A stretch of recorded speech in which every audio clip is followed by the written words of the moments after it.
Haleluya, haleluya, haleluya, haleluya. Ndakuramya Yesu, ndakuramya uri inshuti nziza, ndakuramya urukundo rwawe ni rwinshi, ndakuramya kandi ukwiriye kuramywa. Uri umwami, uri umwami, uri umwami wanjye, uri umwami, uri umwami utegeka bigakunda, uri umwami udasimburwa, uri umwami mwiza, uri umwami, uri umwami. Ndagushimira Yesu, ndagushimira iki gitondo, ndagushimira ubuntu, ndagushimira ineza, ndagushimira impano y'agakiza, ndagushimira urukundo wankunze, urukundo rwawe mwami, urukundo rwawe rurambundikira, urukundo rwawe ruri kuri njye, urukundo rwawe ruramfuka, urukundo rwawe Yesu ndarwumva, urukundo rwawe wararunyeretse ku musaraba, wararunyeretse umena amaraso yawe, wararunyeretse umunsi ku munsi, ngenda nongera guhishukirwa iby'urukundo rwawe, kandi ngumye mbihishukirwe. Ndagushimiye, uhimbazwe kubw'ubuntu bw'umunsi niwe tubukesha, uhimbazwe kubw'imbabazi watugiriye, uhimbazwe ko wanyemeye ukanyemera uko ndi, uko nyine meze, ukanyoza ukanyuhagira, nkabonera imbabazi imbere yawe, nkagaruka mu rugo imbere y'Imana Data, ubu nkaba nitwa umwana mu rugo. Ndagushimiye Yesu, niwe wabimpesheje. Izina ryawe niryubahwe, izina ryawe rishyirwe hejuru, niwubahwe Yesu, niwubahwe. Haleluya, haleluya, amena, amena. Reka dusome Abami ba kabiri 7, turava ku murongo wa 16 tugere ku wa 20. Abami ba kabiri 7, turava ku murongo wa 16 tugeze ku wa 20 waho. Hagati aho ngaho, kubera ko ari icyanditswe kirekire, nubishobora usome iki gice cyose cya 7, Abami ba kabiri 7, uhasome hose, urarushaho gusobanukirwa, uhasengeremo, uhizereremo. Imana ishimwe. Reka dusome kuva ku murongo wa 16, Abami ba kabiri 7, turava ku murongo wa 16 tugere ku wa 20. Amena. Nuko umutwe w'amagambo hano, manisoma umutwe w'amagambo uravuga ngo ababembe bagarukanira abandi inkuru z'agakiza. Haleluya. Nuko abantu barasohoka banyaga ibyo mu rugerero rw'Abasiriya, bituma bagurisha indengo y'ifu y'ingezi shekeri 1 n'indengo 2 za sayiri zigurwa shekeri 1, nk'uko ijambo ry'Uwiteka ryavuze. Maze umwami agira uwo mutware yegamiraga, amushyira ku irembo ngo arinde ibyaho. Abantu bamwuriranira hejuru aho yari ahagaze ku irembo, arapfa, nk'uko umuntu w'Imana yavuze igihe umwami yazagaho ari. Kuko uwo muntu w'Imana yari abwiye umwami ati, ejo nk'iki gihe ku irembo ry'i Samariya indengo 2 za sayiri zizagurwa shekeri 1 n'indengo y'ifu y'ingezi izagurwa shekeri 1. Uwo mutware agasubiza uwo muntu w'Imana ati, mbese naho Uwiteka yakingura amadirishya yo mu ijuru, bene ibyo byabaho? Nawe akavuga ati, uzabirebesha amaso ariko ntuzabiryaho. Nuko bimusohoraho bityo,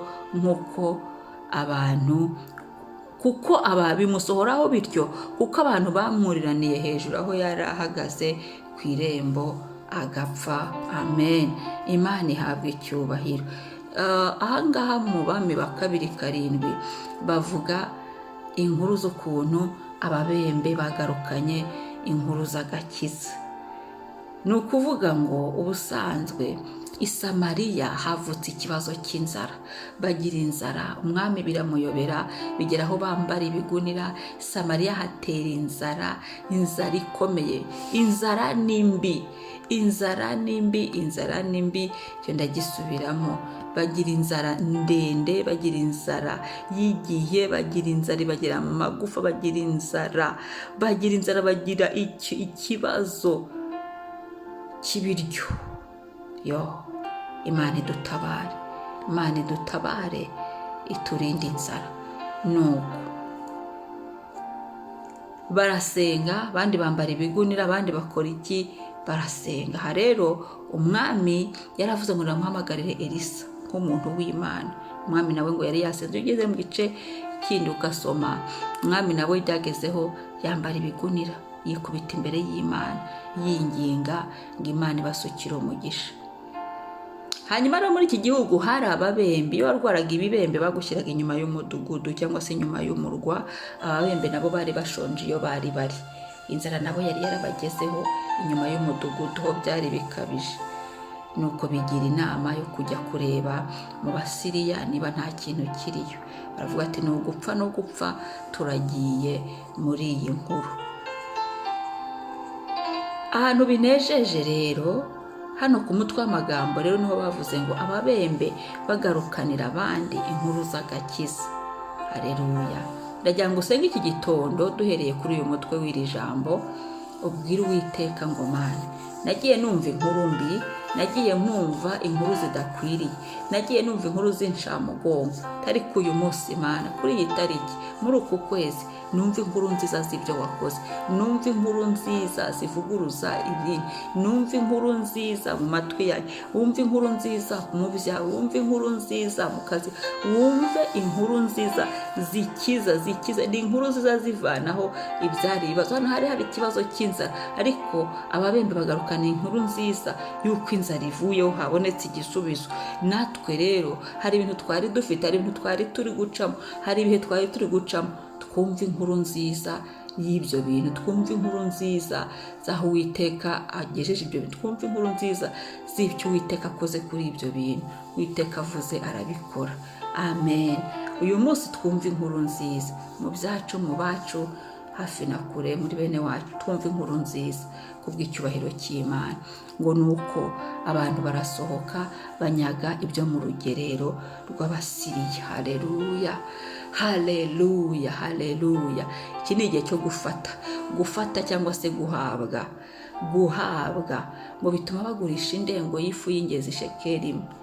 Haleluya. Nuvuga ngo ibintu bahawe, ibintu babonye cyangwa se ibintu banyaze, ibintu bafashe mu Basiriya, byari ibintu byinshi.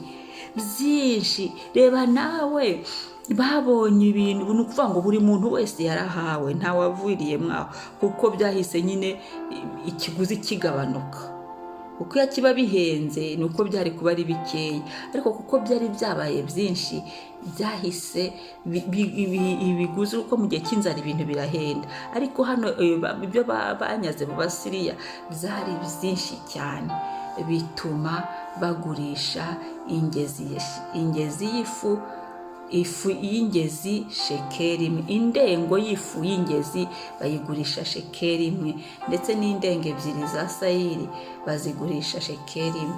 Ngo indenge ebyiri zo za sayiri yo byose byo byari birenze, zahise zigura shekeli imwe, nk'uko ijambo ry'Uwiteka ryavuze. Hari Imana isezeranye igasohoza. Abantu Uwiteka yari yababwiye ko agiye kubakorera igitangaza. Iyo uhereye ku murongo wa mbere, inkuru yose ukayisoma, umenya ukuntu n'inzira banditsemo neza, n'inzira Uwiteka yaciyemo. Ngo Uwiteka yumvikanishije, niba ari ku murongo wa 8, ngo yumvikanishije ababembe baragiye bajya mu rugerero rw'Abasiriya, banyaga ibintu ibiki byose byiza cyane. Ariko hagati aho kuri 6 bari bavuze ngo Uwiteka yumvishije Abasiriya imirindi ye, bariruka bagira ngo baratewe, bati byabo. Hari imirindi y'Uwiteka yamanutse gutabara. Uyu munsi ubwira Uwiteka ngo wite imirindi yawe, kandi turi kuyumva mu mwuka, ariko isohozwe mu isi y'ibifatika, kugira ngo dufate ibyacu, dufate ibyo kudutunga, hari inzara iri mu mwuka nayo dukwiye tugashira inzara. Hari abafite inzara yo gusenga, ngo Mana, ndagera ahantu icyo wifuza cyose ukibwira Imana. Inzara ufite, inzara iri kukwahagiza, inyota wumva iri kukwahagiza, ubwira Uwiteka kumara iyo nzara. Ariko turasenza Imana ngo ibihugu byacu, asenza Imana ngo ahantu duherereye, ahantu umuntu wese ari, Imana ibarinde inzara yo mu mwuka, inzara yo mu mubiri, cyane cyane inzara yo mu mubiri nimbi. Ni inzara, ni ikintu kibi cyane. tubwire Uwiteka usengera igihugu cyawe, usengera ubutaka bw'ahantu uri, usengera aho uhagaze, usenge ubwira Imana ngo Mana inzara igabanuka, inzara iveho, inzara Uwiteka atabare. Haleluya. Ibiciro byongere bimanuke, n'ibitaramanuka ari byatangiye kumanuka mu bihugu bimwe na bimwe, n'ibitaramanuka bimanuka, ibyoroha byorohe mu izina rya Yesu Kristo nk'uko byabaye hano mu izina rya Yesu Kristo. Umwami wacu ahabwe icyubahiro.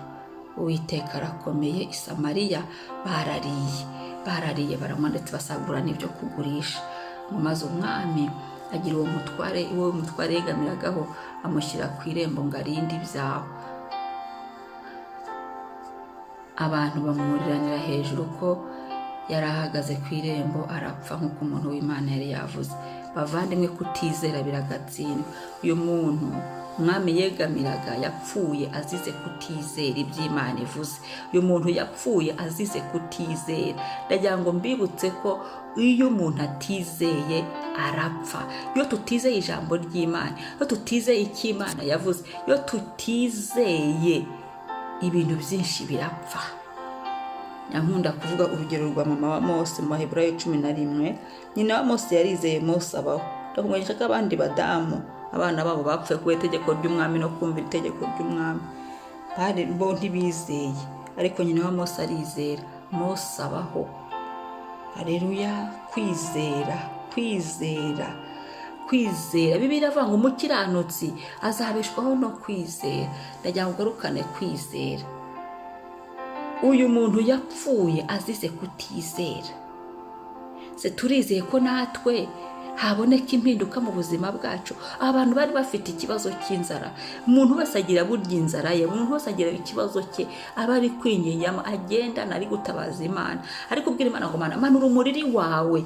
Hari umuriri wamanuka mu Basiriya bari batwirukankanye, hari umuriri wamanuka, hari ingabo zo mu ijuru zamanuka zikirukankana ibyari bitwirukankanye, zikiruka zikagira ibyo zikuyeho, zikagira ibyo zivanyeho, zikagira icyo zikoze, maze tugatabarwa.